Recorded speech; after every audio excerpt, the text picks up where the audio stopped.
고조기사 136회 계산 문제 2교시 3번 문제입니다.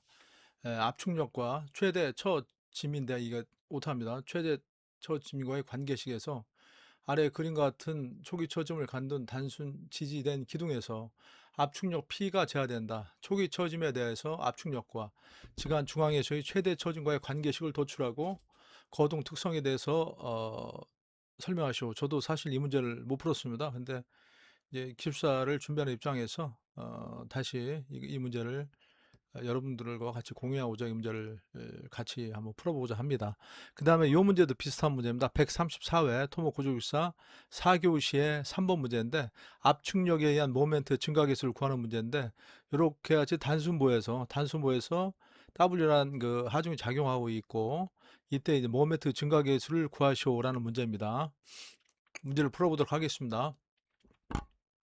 그래서 이 문제를 보면 보통 이제 기둥이라는 것은 압축력, 오일로 자골 하중 도달 시 자골 하중에 의해서 파괴가 된다. 그러나 실제 기둥은 초기 처짐과 초기 변형의 어떤 편심에 의한 횡방향 처짐에 의해서 발생이 되고 이게 이제 증폭되면서 우리가 보통 이제 기둥이 파괴가 됩니다. 그래서 우리가 평형 방정식을 한번 만들어 정립을 해보겠습니다. 여기서 초기 처짐은 y0로 하고 추가 처짐을 우리가 y로 했습니다. 여기서 보면 초기 처짐 y0고 추가 처짐은 y다. 그래서 P는 이제 압축력이 작용하게 됐죠. 그래서 M은 P 델타에서 P 곱하기 Y0가 이제 초기 처짐이고 Y가 추가 처짐입니다. 그래서 Y2 다시는 마이너스 M, 그래서 마이너스 M 가로 열고 Y0 플러스 Y, 그래서 마이너스 PY0 마이너스 PY가 되겠죠. 그래서 이거를 방정식을 정리하면 EIY2 다시 플러스 PY는 마이너스 P 델타 제로가 되겠습니다. P 델타 제로.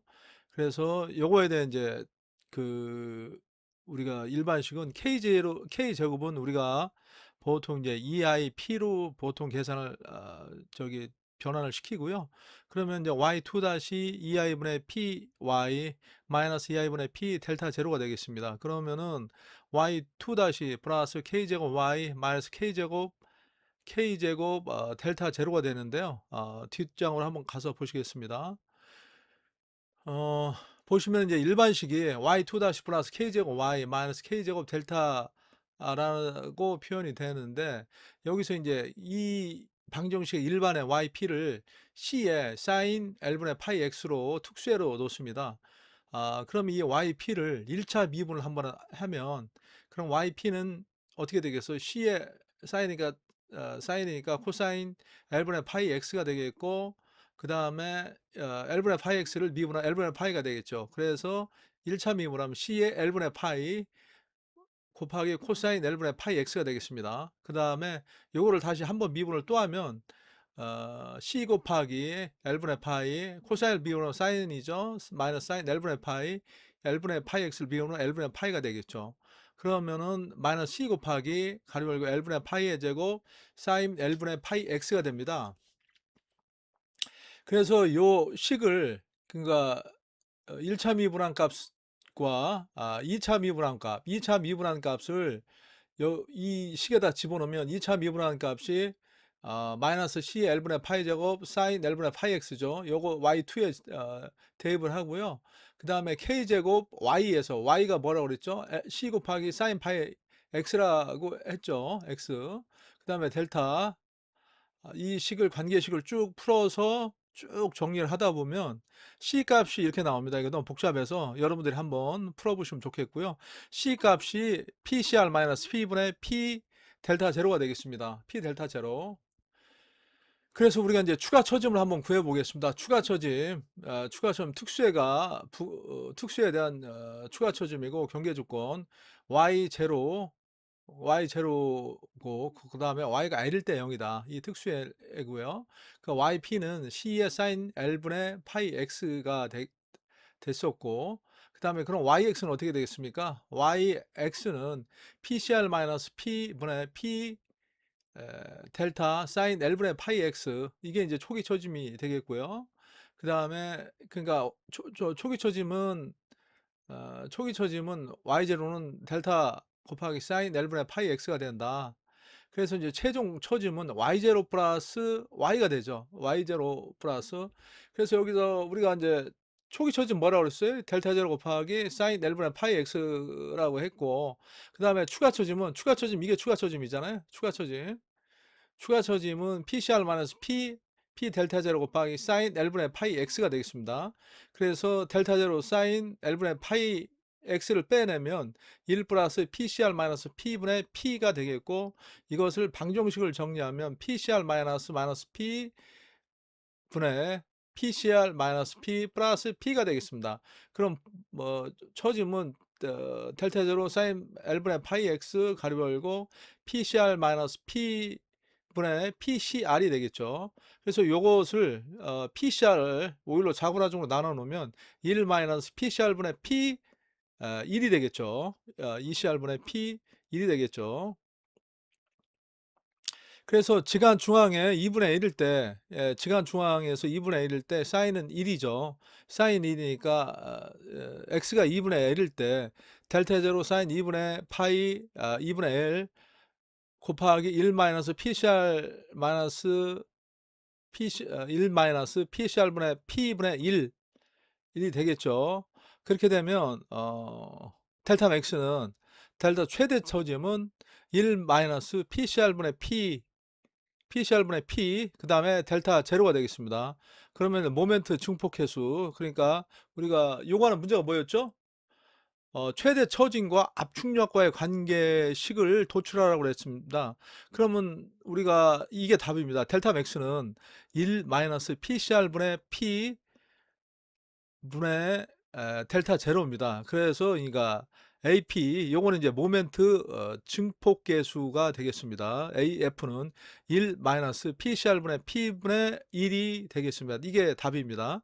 이것을 압축력으로 환산하게 되면 P는 PCR 곱하기 가로 열고 1 마이너스 델타 맥스분의 델타 제로가 되겠습니다. 그래서 요 문제에 대한 그 지간 중앙에서 압축력에 대한 최대 처짐과 관계식을 도출하시오면은 델타 맥스는 답이 이게 나와야 됩니다. 델타 맥스는 1 마이너스 PCR분의 P분의 델타 제로가 되겠다. 그리고 이거는 이제 134회 4교시 3번에 나왔던 문제입니다. 아까 설명을 했죠. 보호부재에 등분 부하중 W가 작용을 하고 있고, 그 압축 단면 P에 의한 모멘트 증가 계수를 구하시오. 여기서 이제 그 보호부재의 압축 단면력에 의한 오일러 자굴 하중의 크기, 보호부의 압축 단면력은, 보호부재의 압축력은 오일러 자굴 하중의 한 25% 크기로 한다라고 단서가 주어졌죠. 그래서 이제 등분 파중 W가 작용하고 있고 축방의 압축력이 작용하고 있죠. 보호 기둥에 대한 거동을 하는 겁니다. 그래서 이제 축력 P가 작용하겠고, 그러니까 초기에 이제 그 힘 모멘트에 대한 처짐이 발생하고요. 그 다음에 P에 의해서 추가로 이제 압축력이 작용하죠. 그러면 이제 모멘트가 이제 확대가 된다. 모멘트 확대가 된다.